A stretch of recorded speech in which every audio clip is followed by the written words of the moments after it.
Aujourd'hui, je suis à la Cour constitutionnelle. Combien de gens m'ont accusé là-bas? Je ne sais pas par quelle magie. Moi qui ai reçu plus de 30 000 voix. Le résultat était clair. Mais je me rends à la Cour parce que quelqu'un a reçu 115 voix. Mais il m'accuse à la Cour.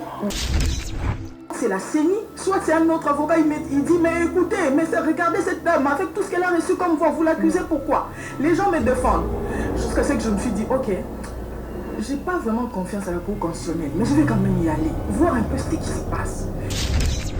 Je vais plaider. J'arrive, je le regarde, il me regarde. Et puis, quand on lui donne la parole, il dit, mais c'est le juge, je retire ma requête si ma plainte. Je dis, oh, papa, vous m'avez laissé venir ici. J'ai payé mes honoraires, j'ai payé les avocats, et vous dites que vous n'allez pas retirer. On va s'affronter ici. Si Joseph Kabila a un plan A, il a un plan B, nous aussi nous avons un plan A et un plan B. Parce qu'en réalité, il ne peut pas tous nous avaler. Si c'est mon corps, Afrique Info avec Franck Semaï, Yandankala. À chaque fois, il faut monter sur l'arbre et pour voir. Joseph Kabila a l'intention de revenir en 2023 en tant que président de la République. Si les Congolais sont naïfs, en tout cas, j'espère qu'à travers cette émission, certains vont comprendre. C'est Joseph Kabila qui a joué lui-même le rôle de l'informateur. Mais il a fait. Mais Augustin Kabila a parlé des gens marques qui étaient l'informateur et qu'il y a même un journal que je venais de lire tout à l'heure là. Je reste sur mes analyses. Pour moi, Joseph Kabila a joué le rôle de l'informateur à Kimakati, là où il a réuni 350 députés. Restaurant L'Orangerie. Les restaurants L'Orangerie vous offrent un cadre idéal, surtout un service de qualité. Poulet au makala, soukanelengi. Chaque samedi, buffet congolais à partir de 12h, accompagné de la musique douce du groupe Les Professionnels. Notez bien, les enfants de moins de 10 ans payent la moitié de la tarification. Notre adresse, boulevard du 30 juin, arrêt Vodacom, en diagonale de la banque BCDC à Kinshasa, Gombe. Pour tout contact, contactez-nous au numéro plus 243 99 000 77 77 ou au plus 243 81 493 78 44. Restaurant L'Orangerie, Koudia Koussia Balala. Bienvenue à tous et surtout bon appétit. Bana King, Bana Dar es Salaam, Bana Poto, Bana Mokil Mobimba, si c'est mon corps, Afrique Info avec Franck Semaï, Yandankala.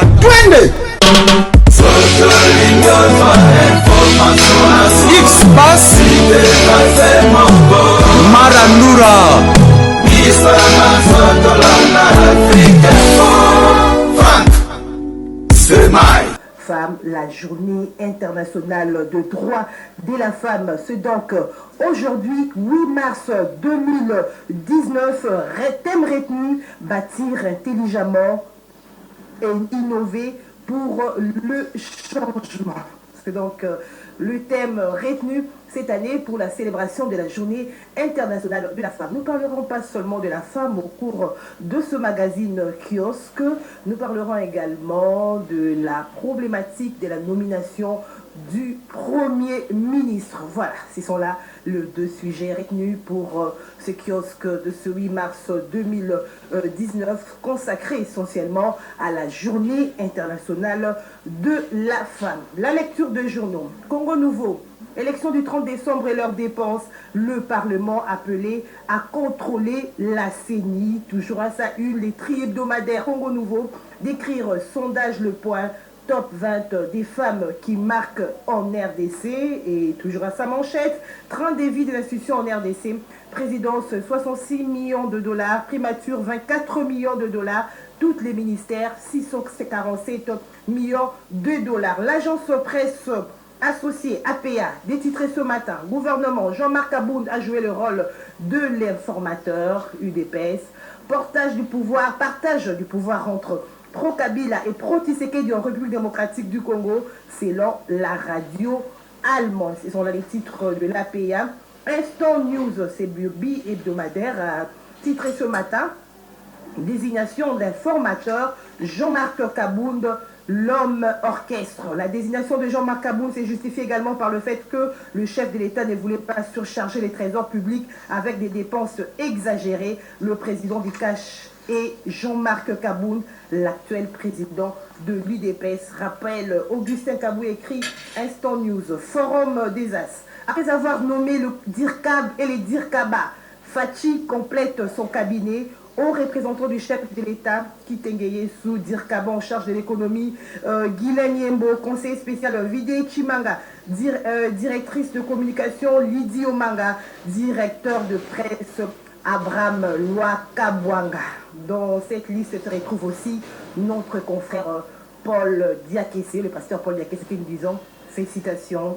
Que ce matin nous recevons dans ces studios de la radio Liberté Kinshasa Serge Nyombe qui aura à ses côtés Christelle Vwanga qui va arriver bientôt. Serge Nyombe, bonjour. Bonjour à toi Gisèle, et je dis bonjour également aux téléspectateurs et auditeurs de téléspectateurs CCTV et auditeurs RADIC, la radio Liberté Kinshasa, où j'ai eu mes premiers débuts en tant que journaliste il y a bien quelques années. Oui. C'est toujours une fierté de revenir à la maison, comme on dit, pour faire ce partage d'idées dans l'objectif de contribuer tant soit peu à une relance tous azimuts de la République démocratique du Congo. C'est quand même la fête de la femme. Hein, je ne peux donc pas ne pas te dire bonne fête à toi, oui. Bonne fête à toutes les femmes, bonne fête à toutes les mamans, bonne fête à toutes les dames, parce que le mois de la femme, mars, mois de la femme, c'est aussi un moment de discussion, un moment de remise en question de ce qui est fait, de nos agirs, la condition de la femme. Parler de l'égalité, une société égalitaire passe par la prise en compte également des désidératas de la femme, la gente féminine. Je suis de cœur avec ce combat que mènent plusieurs entités, plusieurs unités, et même le mouvement Jeunes et Vieux que nous coordonnons, mène ces combats de la manière la plus citoyenne que ce soit. Nous faisons ce plaidoyer à tout moment pour que la femme soit véritablement au cœur de la société, parce que éduquer une femme, voudrait-on, c'est éduquer une nation. La femme au cœur de la société, la femme au cœur de kiosque, nous avons une dame, l'honorable Christelle Vwanga, à qui je dis bonjour. Bonjour Madame Gisèle et bonjour à Monsieur Serge. C'est un réel plaisir pour moi de vous rencontrer et à tous les fans de kiosque. Bonjour. Ça va, alors nous commençons avec la journée internationale de la femme, bâtir intelligemment, innover pour les changements. C'est donc le thème retenu. Je commence par un homme. Vous allez avoir la lecture de l'homme par rapport à cette célébration de la femme. Quel sens vous donnez, Serge Nyombe, à cette célébration de la journée internationale de la femme? Merci pour ce privilège. Je crois que j'aurais souhaité que ce soit l'honorable qui prenne la parole à tout seigneur, tout honneur, et surtout que c'est le mois de la femme, mais je me permets donc d'apporter ma contribution. Pour moi, célébrer la femme, c'est célébrer les valeurs. Ce n'est pas ici du sexisme, ce sont des valeurs citoyennes qui doivent caractériser toute une société. C'est un combat. C'est un combat qui ne se définit pas en termes de ce que les autres ont fait, c'est surtout ce qui convient pour nous. Parce que chaque société, ne l'oublions pas, a également sa manière de penser, sa manière de faire, sa manière d'agir, et même sa manière de présenter sa femme. Aujourd'hui, en République démocratique du Congo, la femme a pendant longtemps été en arrière-plan. Elle a eu ce rôle second et même quelque peu et quelquefois souvent ignoré. C'est une machine à procréer, voulait-on, il y a quelques années. C'est celle qui doit rester à la maison, c'est celle qui doit subir la position de l'homme sans dire mot. Aujourd'hui, j'en remercie tous ceux qui ont participé à ce changement des mentalités, parce que c'est aussi un changement de mentalité dont il est question. Aujourd'hui, nous avons des femmes qui sont au devant de la scène et qui font des preuves. Ça, c'est ce qui est le plus important. Les hommes et les femmes qu'il faut à la place qu'il faut.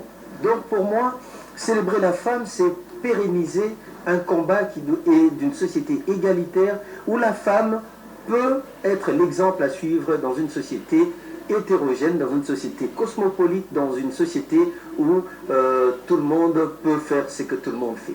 Alors, vous avez évoqué tout à l'heure la conception traditionnelle de la femme, où la femme devrait rester au foyer, où la femme doit être là pour faire des enfants. La conception, elle demeure dans certains coins du pays ou dans certains coins du continent. Alors, qu'est-ce qu'il faudrait faire pour changer les choses dans ce sens-là? Je pense que c'est un travail de fourmi qui se fait sur plusieurs échelons et même sur plusieurs années. N'oubliez pas qu'on parle aujourd'hui mois de la femme, on parle célébration, mais les combats datent des États-Unis il y a bien quelques années. Il a fallu attendre, je crois, 1975, si je ne me trompe pas, pour l'officialiser comme journée dédiée aux droits de la femme. C'est pour dire qu'aujourd'hui, ce que nous avons est un acquis. Mais ce n'est pas une fatalité, nous pouvons faire plus. Tout le monde doit participer. Dans un État, il existe ce qu'on appelle le pouvoir organisateur. Il y a des instances qui se déclinent en termes des politiques. Il faut qu'en République démocratique du Congo, qu'il y ait une politique dédiée à la gente féminine. Et quand on dit gente féminine ici, on tient compte de plusieurs ramifications. Nous avons la femme marchande, on a la femme paysanne, on a l'intellectuelle, on a la bureaucrate, on a l'indépendante, on a cette femme des foyers. Ne disons pas ici qu'être femme des foyers est une faiblesse. Non. Mais il faudrait s'assurer qu'on est femme des foyers parce qu'on a accepté d'être femme des foyers. C'est un don de soi à tous les niveaux que ce soit. Voilà, merci Serge Oniombe Christelle Vouanga. À vous, j'ai deux questions par rapport au thème. Si vous pouvez commenter le thème retenu pour cette année, dans le cadre de cette célébration. Et puis, qu'est-ce que la femme congolaise, la femme de la République démocratique du Congo, a déjà eu comme résultat dans sa lutte, hein? Ok, merci beaucoup à Madame Gisèle, mais avant de parler, j'aimerais quand même profiter aussi de cette journée de la femme et de votre plateau pour un peu faire mon lobbying. C'est vrai que beaucoup des téléspectateurs de kiosque me disent on ne te voit plus à la télévision. Évidemment, au Parlement, il y a beaucoup de travail et je suis dans la commission de l'élaboration du règlement d'ordre intérieur. Et je remercie énormément mes pairs de Kinshasa qui m'ont choisi pour aller représenter la province à ce niveau-là. Et à la commission, j'ai proposé qu'on puisse créer une commission permanente de droits de l'homme. C'est vrai que le débat était un peu roulé au niveau de la commission, mais après plusieurs minutes de débat, on est passé au vote. La commission est passée, a été retenue dans le projet. Mais maintenant, nous sommes au niveau de la plénière. Cette commission doit passer au niveau de la plénière. Mais hier, avant-hier, où il y a eu débat à ce niveau-là, j'étais quand même déçue. J'ai compris que même les députés ou même le peuple, nous ignorons qu'est-ce que c'est le droit de l'homme. Aujourd'hui, beaucoup s'attellent seulement sur les droits de la première génération.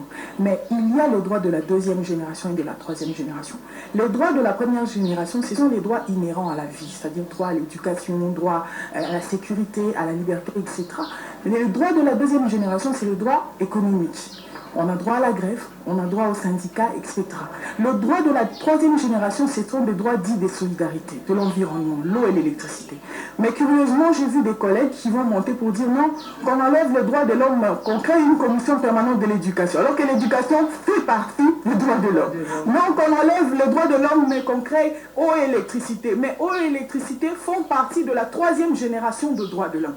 Donc ça, c'est un nouveau souffle qu'on amène au Parlement. Et pour les journalistes, il y aura une sous-commission de la liberté de l'expression et de la liberté de la presse. Pour les personnes vivant avec handicap, il y aura une sous-commission où nous allons accompagner, peut-être en ce qui concerne l'emploi, etc. C'est pour vous dire que, en réalité, le combat féminin, c'est chaque jour. Parce qu'on parle de la journée des droits des femmes et cette journée tire son origine de la Grande-Bretagne.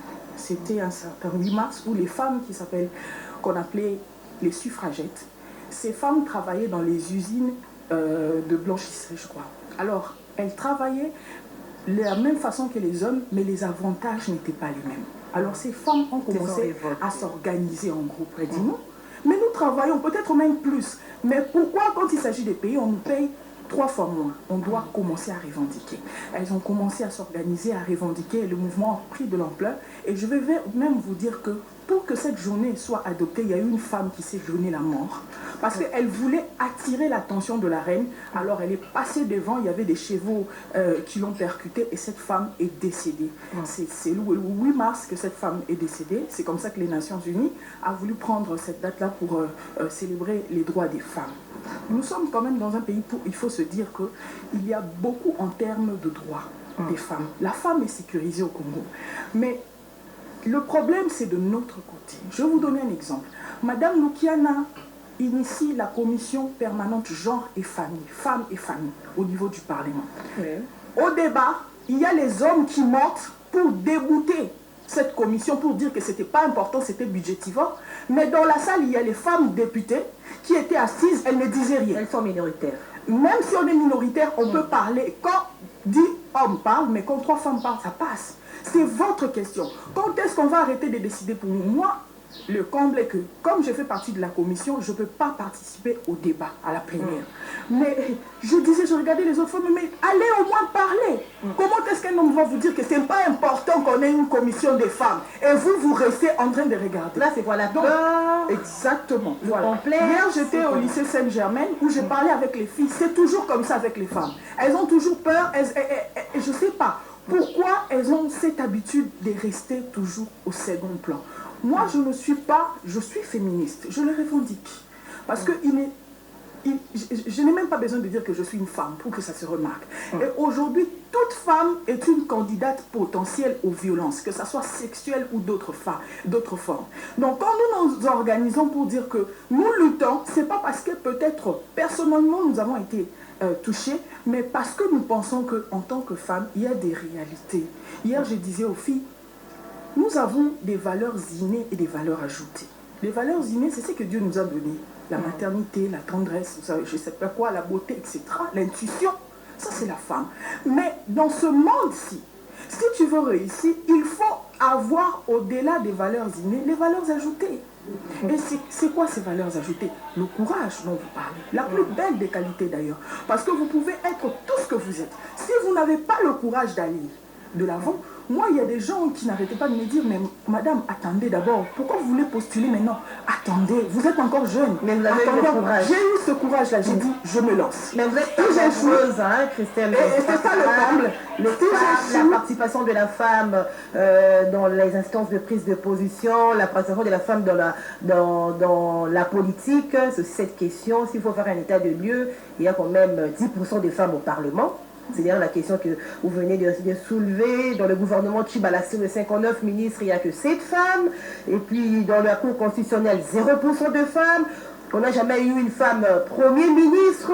Quels sont les facteurs de blocage qui fait que les femmes ne sont pas nombreuses? Madame, je pense qu'à un moment donné, l'excellence n'a pas, passez-moi l'expression, l'excellence n'a pas de sexe. Je ne suis pas dans la logique de parité des chiffres exacts pour les femmes. J'aime pas ça. Sois excellente, les restes vont suivre. Aujourd'hui, je suis à la Cour constitutionnelle. Combien de gens m'ont accusé là-bas? Je ne sais pas par quelle magie. Moi qui ai reçu plus de 30 000 voix. Le résultat était clair. Mais je me rends à la Cour parce que quelqu'un a reçu 115 voix, mais il m'accuse à la Cour. Mais même quand je ne vais pas, il y a toujours là quelqu'un qui me défend. Soit c'est la CENI, soit c'est un autre avocat, il dit, mais écoutez, mais regardez cette dame, avec tout ce qu'elle a reçu comme voix, vous l'accusez pourquoi? Les gens me défendent. Jusqu'à ce que je me suis dit, ok, j'ai pas vraiment confiance à la Cour constitutionnelle, mais je vais quand même y aller, voir un peu ce qui se passe. J'arrive, je trouve un candidat qui a reçu 400 voix, qui m'accuse moi. J'arrive devant le juge président, je dis, non, monsieur le juge, moi-même je vais plaider pour moi-même. Moi-même, je vais plaider comme avocate, je vais plaider. Il dit, vous avez plaidé, madame? Je dis, oui, monsieur le juge, je vais plaider. J'arrive, je le regarde, il me regarde. Et puis, quand on lui donne la parole, il dit, monsieur le juge, je retire ma requête, ma plainte. Je dis, oh, papa, vous m'avez laissé venir ici. J'ai payé mes honoraires, j'ai payé les avocats, et vous dites que vous n'allez pas retirer. On va s'affronter ici. Mais je l'ai affronté. Je n'ai pas regardé, je suis une femme, etc. Non. Ça, c'est une vision erronée. Maintenant, il faut, si vous voulez qu'on vous serve, ça ne sera pas à votre mesure. Allez, cherchez vous-même. Merci Christelle Voanga. Nous allons quand même avoir la lecture aussi d'un homme sur cette question de femmes. Serge Onyombe, par rapport à la participation de femmes, comment faire pour y remédier? Bon, écoutez, je partage la quasi-totalité du discours de ma co-débattrice Christelle Voanga par rapport au combat de la femme et en termes de prise de conscience. C'est important de le dire. Nous allons peut-être brosser un portrait assez funeste de la femme congolaise en particulier. Pourquoi? Parce que cette femme est soit surexploitée, soit sous-exploitée. C'est important de le dire. Une femme qui s'engage, elle est victime soit d'une surexploitation dans tous les domaines, ça peut être au niveau professionnel, ainsi de suite, ou sous-exploitée parce qu'on ne lui fait pas confiance. Ça, c'est un problème sérieux. Mais il faut aussi, une critique oblige, retourner dans les stéréotypes des métiers, par exemple. Vous savez, aujourd'hui, certes, on ne l'entend plus vraiment, mais qui ne sait pas qu'il y a des métiers, voudrait-on, pour des hommes et des métiers pour des femmes, jusqu'à être surpris de voir une femme être aux commandes d'un aéronef, d'un Airbus. Ça fait exception. Chez moi, il y a une femme cycliste. Chose qui ne devait pas être le cas. On voit une femme qui porte des gants pour boxer, on en fait une exception. Une femme qui court derrière les ballons ronds, on en fait une exception. Ce sont des stéréotypes qu'il faut casser, et il faut promouvoir ses compétences. Mais l'approche, comment on procède? Parce qu'il ne suffit pas seulement de se larmoyer sur son sort en disant voilà, je suis femme, je suis victime, il faut se battre. Mais il faut se battre intelligemment. Il y a une approche de base. Où est-ce qu'on commence à former les personnalités? Nous avons le premier socle de la société, la famille. C'est là qu'il faut d'abord commencer.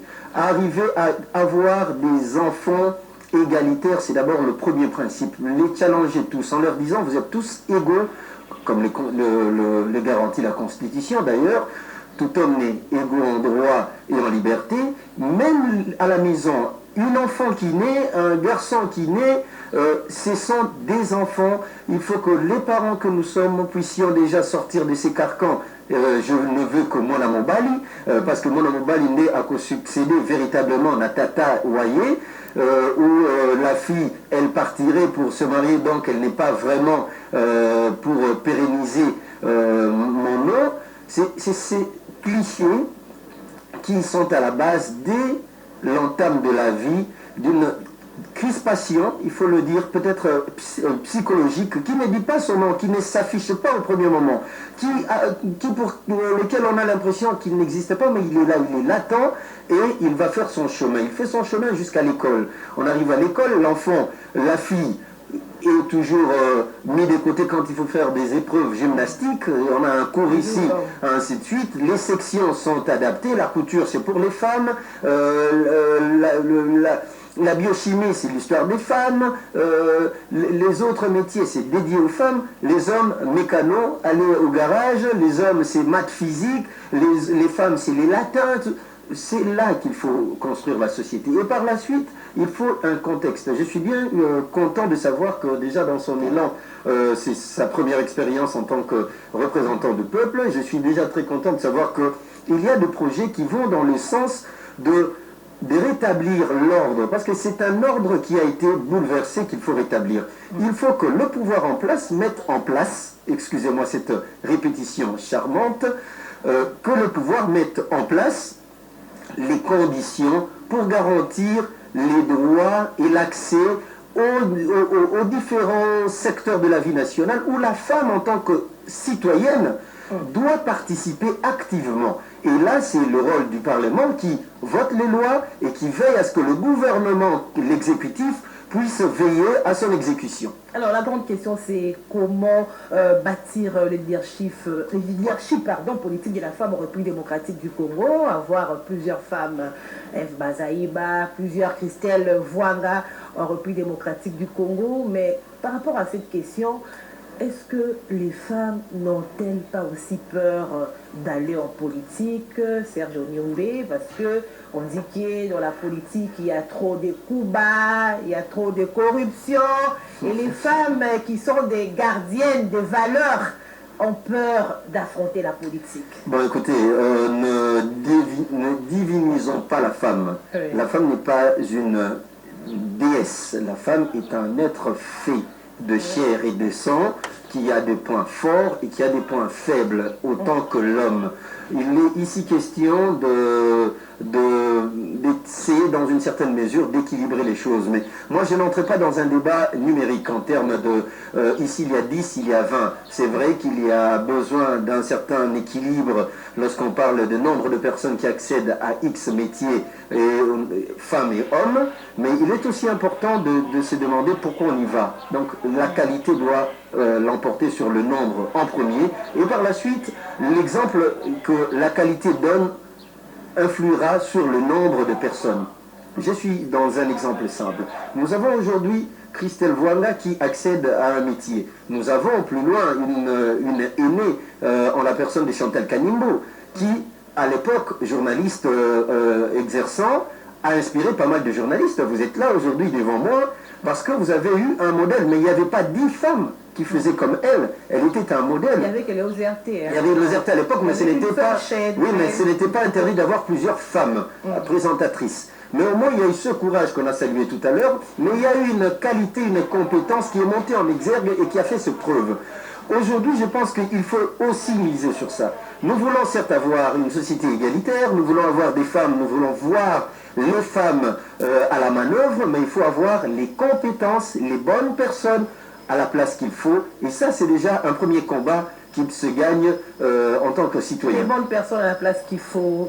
Dans l'attente de la nomination du Premier ministre, nous sommes déjà dans notre deuxième sujet. Le Premier ministre... Mais tu veux d'abord répondre par rapport aux femmes? Bien sûr. Oui, allez-y, Christelle. J'aimerais quand même, j'épouse évidemment tout ce qu'il a dit, mais j'aimerais quand même marteler ici sur un sujet. Je donne un exemple, c'est-à-dire toutes les femmes ne sont pas obligées de faire la politique. Toutes les femmes ne sont pas obligées. La femme peut être performante là où elle est, dans tous les domaines. Mais on déplore quand même le nombre. C'est ce qu'il a dit tout à l'heure. Donc il y a eu un problème peut-être des émules, ou un problème des modèles ou des repères. Je vais vous donner un exemple. Je suis dans la commission du règlement de l'intérieur. Vous avez le président qui est le collègue Bouchard. Vous vous levez pour lui dire que Monsieur le Président, je veux qu'on crée une commission permanente de droits de l'homme. Il vous dit, ok madame, argumentez pendant 3 minutes. Vous faites quoi? Si vous n'avez pas les arguments, vous faites quoi? Et je vous dis, un débat, quand je dis un débat houleux, c'était la première fois qu'on vote debout et assis, parce que tout le monde n'arrivait pas à départager. Les autres ne voulaient pas, les autres voulaient, et il fallait départager. Donc, quand vous voulez accéder à la politique, il y a aussi des choses qu'on doit renoncer. Aujourd'hui, il y a beaucoup de choses que je ne fais pas. Je ne regarde pas les théâtres, je ne regarde pas les novellas, je ne regarde pas les imagiques. aussi. Mais si je me distrais demain au Parlement, les hommes vont faire un débat de haut niveau. Et moi, je serai perdue. Un peu les détentes. Oui, ça ne manque pas. Mais seulement, il faut se préparer convenablement. Hier, je disais aux filles, les femmes d'Irlande, les femmes s'appellent de Noël. Toi-même, tu es consciente qu'on t'a mis là pour décorer. On dit non, on cherche seulement une femme pour être là parce qu'il y a trop d'hommes. On te met là et tu décores et tu es consciente. Il faut lutter comme ça. Vous savez, la politique, vous avez dit, il y a des coups bas, mais les hommes ne sont pas très galants en politique avec les femmes. Surtout lorsque vous vous imposez, lorsque vous emmenez une nouvelle énergie. D'habitude, le monde, c'est Albright qui le disait, le monde ne supporte pas la bêtise de la femme en politique. Mais les hommes passent. Je vais vous donner un exemple. Madame Marie-Laure Kawanda, cette femme a été révoquée, je ne sais pas si tu te souviens, alors qu'elle était ministre de Transport, seulement parce qu'il y avait du palou, seulement parce qu'il y avait un navire qui avait chaviré quelque part. Mais depuis elle, combien y a-t-il eu de déraillements? Combien y a eu de crashs? Combien y a-t-il de bateaux? Donc, mais parce qu'elle, c'était une femme, on ne pouvait pas accepter. Et ça, ce sont des choses qu'on doit savoir, et c'est aussi des choses qu'on doit dire aux autres, à la génération qui vient. Regardez, madame, si on ne peut pas vous atteindre par votre intelligence, automatiquement on touche à votre vie privée.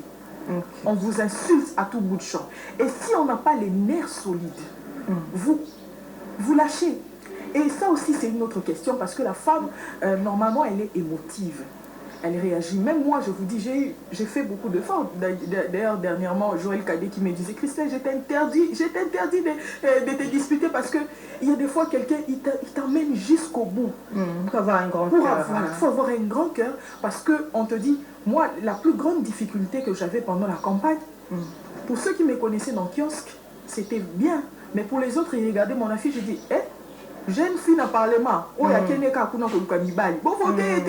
voyez, des stéréotypes, des clichés qu'il faut à tout prix, n'est-ce pas, neutraliser. Voilà, problématique de la nomination du Premier ministre.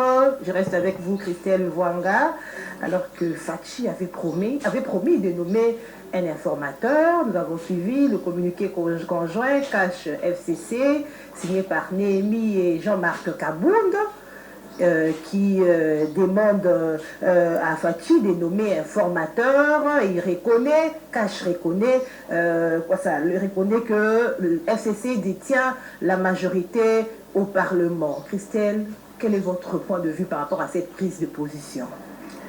Madame, d'abord, je vais commencer parce que ça fait quand même longtemps que j'ai analysé l'actualité. Je vais commencer par dire ceci. Vous savez, vous connaissez Galilée, les scientifiques et tout. Galilée est venu devant une foule, il trouve une foule en train d'adorer le soleil. Lui, il leur dit, parce qu'eux, ils pensaient que c'est le soleil qui tourne autour de la terre. Mais Galilée leur dit, ce n'est pas le soleil qui tourne autour de la terre, c'est la terre qui tourne autour du soleil. Vous savez ce qu'on lui a fait? On l'a tué. On l'a tué parce qu'en ce moment-là, le peuple ne voulait pas connaître la vérité. Moi, je connais la vérité. Il y a des gens qui ne jurent que par les changements, mais moi particulièrement, je pense qu'il n'y a pas de changement. Mais pour ceux qui veulent entendre qu'il y a un changement, en tout cas, je dirais tant mieux, allons-y, nous sommes des frères. Le Congo nous appartient, on ne va pas brûler les pays, allons-y. Je reste sur les principes. Donc, vous avez dit, mais vous avez pratiquement tout dit. Le président à Windhoek, il a dit, en Namibie, oui. Il a dit que je nommerai un informateur à mon retour.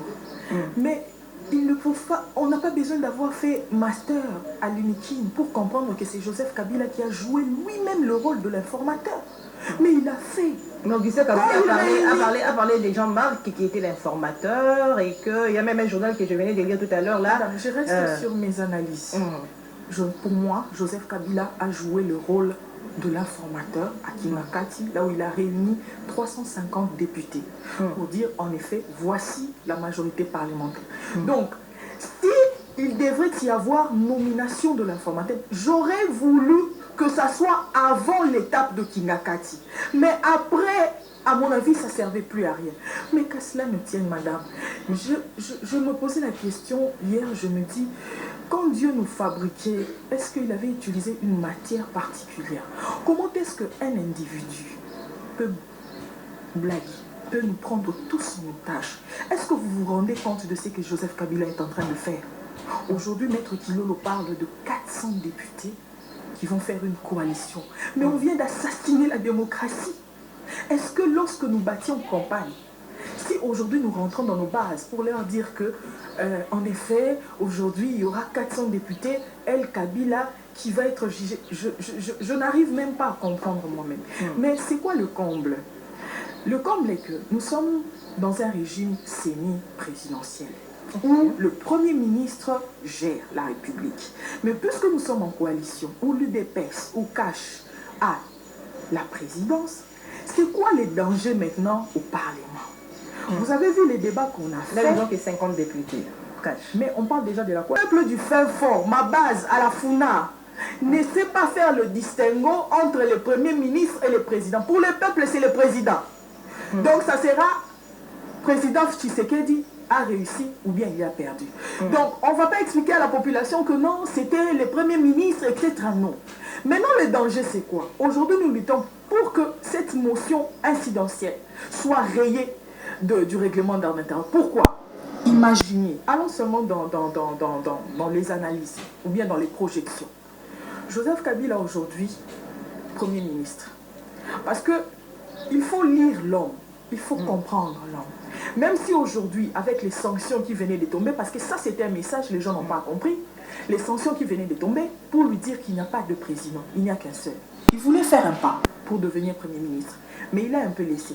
Mais s'il va revenir en 2023, il faut savoir que Joseph Kabila va rentrer dans la danse. Maintenant, moi, je pose la question, une question simple. Pour 350 personnes qui ont signé, qui ont adoré, je ne sais pas moi, prêté allégeance à un individu, est-ce que si Joseph Kabila demain, ou il choisit quelqu'un d'autre pour devenir Premier ministre, est-ce que ces 350 députés auront le courage d'interpeller le Premier ministre à l'Assemblée nationale, sachant que c'est lui leur autorité morale? Ils sauront le faire. Je vois le risque, le danger. Comment le pays sera gouverné? C'est même pas question de pays. Moi, je vois maintenant le risque et les dangers pour ce qui va arriver. Madame, je vais laisser mon temps à mon co-débatteur. Serge, je pense que Serge devra aussi parler. Oui, je vais laisser mon temps et puis on pourra parler.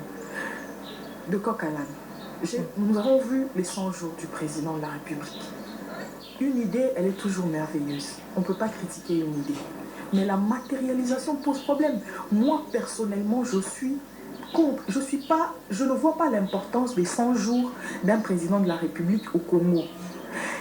Félix Tshisekedi a hérité d'un État en lambeaux. J'ai bien dit en lambeaux. C'est-à-dire les 100 jours qui devraient suivre, ça aurait été les 100 jours de la réappropriation.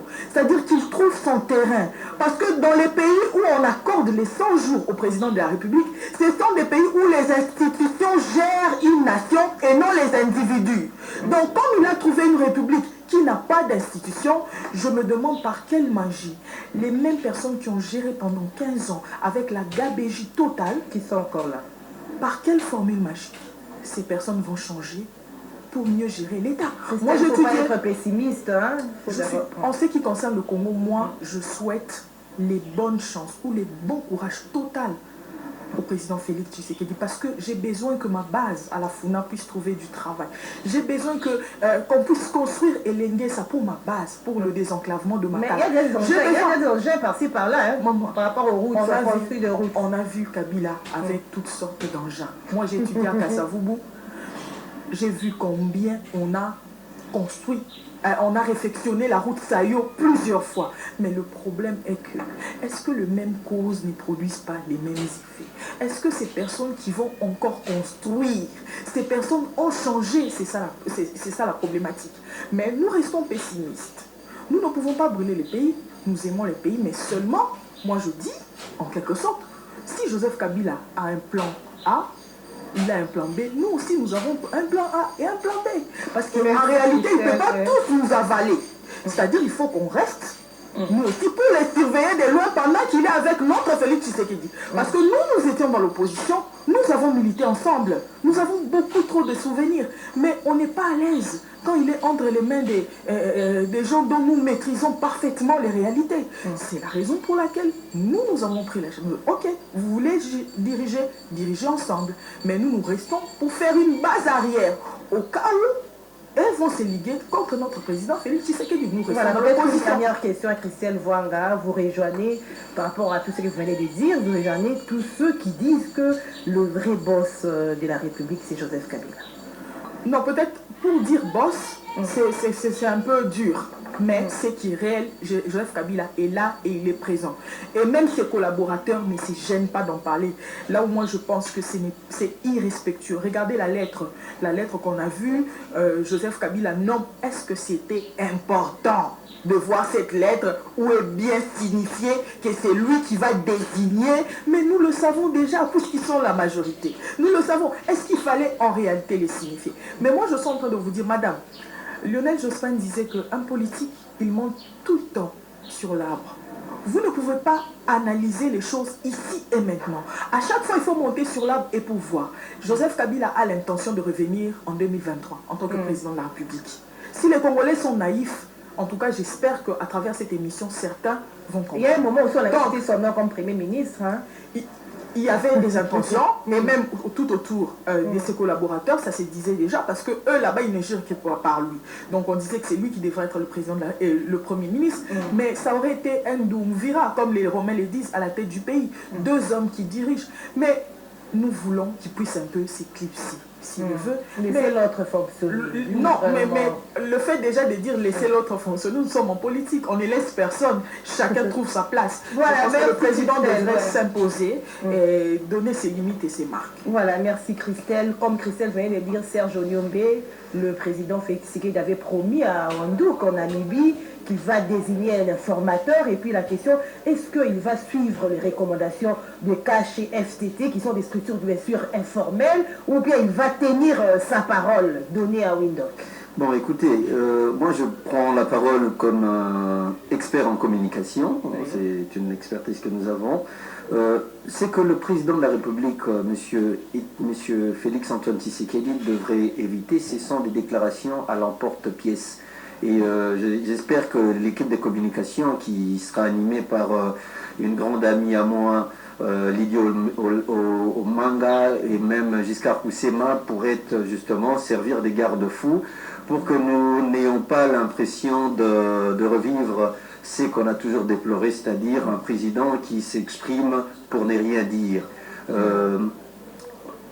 Il faut comprendre qu'aujourd'hui, le véritable défi, les défis majeurs pour le président actuel, c'est de rester du bon côté de l'histoire. S'inscrire du bon côté de l'histoire du peuple. Parce que ce peuple venait de passer au rendez-vous citoyen, les élections, et nous savons ce qui a été présenté comme ras-le-bol. Nous le savons, nous avons participé activement à cette campagne électorale, nous savons ce qu'il y a eu comme message. Aujourd'hui, il est tout à fait déplorable de constater qu'il y a encore quelques pistes de trahison, quelques bribes de trahison qui remontent à la surface, comme vous le dites, de la possibilité d'avoir M. Joseph Kabila comme un potentiel Premier ministre. Le Congo n'a pas besoin de revivre du Dimitri Medvedev ici, comme en Russie. On n'en a pas besoin. Nous pensons, quand je dis nous, c'est le mouvement Jeunes et Vieux. Nous pensons que le président de la République honoraire a fait ses preuves. Il a fait ses preuves. En 15 ans, il a certainement donné le meilleur de lui. Nous lui disons merci. Il doit s'inscrire. Nous n'allons pas tomber dans les jugements de valeur. S'il a bien fait ou pas bien, le peuple a déjà donné une sentence. La Constitution était claire. Elle a été malheureusement abusée, cette Constitution. Aujourd'hui, Joseph Kabila est sénateur à vie. C'est cela la fonction qui lui est attribuée, reconnue par la Constitution. Pas d'amalgame. De l'autre côté, il y a une vie politique, c'est-à-dire il a une base qu'il entretient, il y a ses pairs qui lui font confiance, qui se battent pour le pouvoir. C'est des bonnes guerres, chacun sa stratégie, on ne se fait pas de cadeaux. Mais pour qui on veut travailler? Ça, c'est la bonne question. On veut travailler pour un peuple qui a dit qu'il veut le changement. J'aime encore entendre cette fameuse recommandation, papa avait dit, le peuple d'abord. Ce n'est pas du fanatisme, mais c'est l'expression qui remonte à la surface d'un peuple qui se veut affranchi, qui estime en ce fils qui vient d'avoir le pouvoir que nous pouvons décoller. Alors si on retombe dans une sorte de complaisance avec des déclarations à l'emporte-pièce, je crois que c'est parti pour le paradis et nous sommes très loin d'être sortis de l'auberge. On ne peut pas aujourd'hui accepter que l'ombre de Joseph Kabila illustre le personnage de Félix Tshisekedi. Parce que ce n'est pas la même personne, ce n'est pas la même vision, nous le savons. Je ne serai pas comme ceux qui lui exigent un bilan sur les 100 jours. Christelle l'a dit, il sera comptable sur le quinquennat. Le président sera comptable sur les quinquennats, c'est-à-dire qu'il doit aujourd'hui mettre en place de véritables politiques qui permettront à ce que l'on ne puisse pas parler de l'individu, mais d'un mandat qui sera de renaissance pour tout un peuple. Alors, quant à nous, le mouvement Jeunes et Vieux, c'est que nous allons faire cette année, nous allons mettre en place une équipe de surveillants de la bonne gouvernance. Nous allons véritablement former des jeunes et des vieux pour que l'action du gouvernement ou du gouvernorat, selon que c'est au niveau des entités municipales, selon que c'est au niveau des provinces, pour qu'il y ait de véritables gardiens des desiderata de la population, afin que demain, celui qui ira solliciter le suffrage du peuple soit comptable de ses réalisations. Toutes ces personnes qui ont fait de la population congolaise, certes c'est fini déjà en termes de temps, qui ont abusé de la confiance du peuple, soient redevables par rapport à ce qu'ils auront réalisé. Malheureusement, le temps fait des Nous sommes arrivés à la fin, on a aussi commencé un tout petit peu en retard. Peut-être, parce que nous parlons de la question de l'informateur. Nous avons suivi Augustin Kabounda, qui a indiqué que Jean-Marc Kabounda a joué ce rôle d'informateur. La question, est-ce que cet informateur devait être nommé en catimini? Parce que nous avons vu en 2006, en 2011. 2006, c'était Gizenga. En 2011, c'était Mwando Sima. Est-ce que votre réaction, et ça sera à la fin par rapport à cette question? Écoute, par rapport à cette question, nous sommes déjà arrivés à la fin. Par rapport à cette question, je crois que ce sont des propos abracadabrantesques, pour parler un peu comme Jacques Chirac, auxquels nous avons eu droit de la part de Jean-Marc Kabounda. Le président de la République avait annoncé qu'il nommera. Le président n'a jamais nommé un informateur, c'est clair. Il ne faut pas avoir fait l'IFACI pour ne pas avoir captivé cette information. Donc, ça n'a pas été fait. On pourrait dire qu'il y a des forces négatives qui ont pris le dessus sur une procédure qui est constitutionnellement reconnue. Malheureusement, aujourd'hui, nous allons peut-être en payer le prix. Christelle Var, en clôture avec vous, 30 secondes. Est-ce que c'est une façon de justifier la capacité de Félix Tshisekedi de nommer l'informateur nommé par une ordonnance présidentielle. Et c'est même repris dans le journal officiel.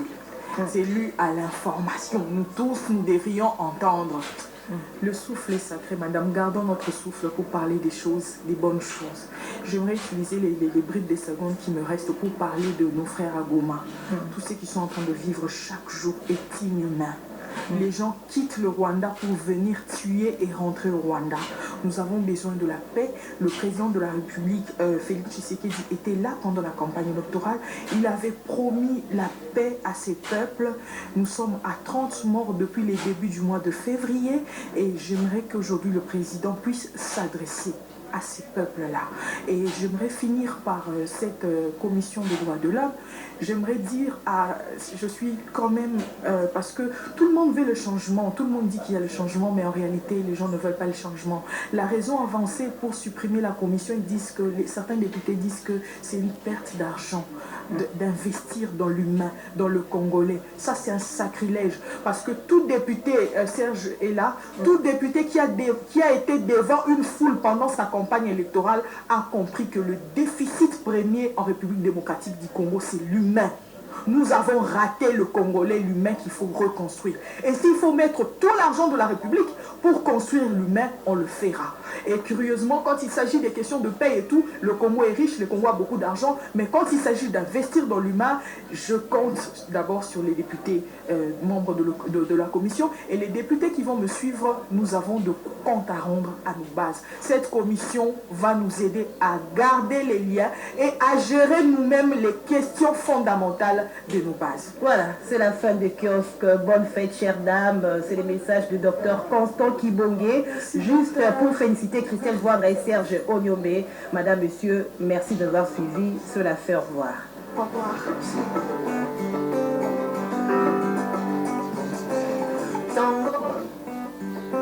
Restaurant L'Orangerie. Les restaurants L'Orangerie vous offrent un cadre idéal, surtout un service de qualité. Poulet au makala, soukanelengi. Chaque samedi, buffet congolais à partir de 12h, accompagné de la musique douce du groupe Les Professionnels. Notez bien, les enfants de moins de 10 ans payent la moitié de la tarification. Notre adresse, boulevard du 30 juin, arrêt Vodacom, en diagonale de la banque BCDC à Kinshasa Gombe. Pour tout contact, contactez-nous au numéro plus 243 99 000 77 77 ou au plus 243 81 493 78 44. Restaurant L'Orangerie, Koudia Koussia Balala. Bienvenue à tous et surtout bon appétit. Bana King, Bana Dar es Salaam, Bana Poto, Bana Mokil Mobimba, CTF Moko, Afrique Info avec Franck Stemai, Yandankala, Twende. X Abbas Marandura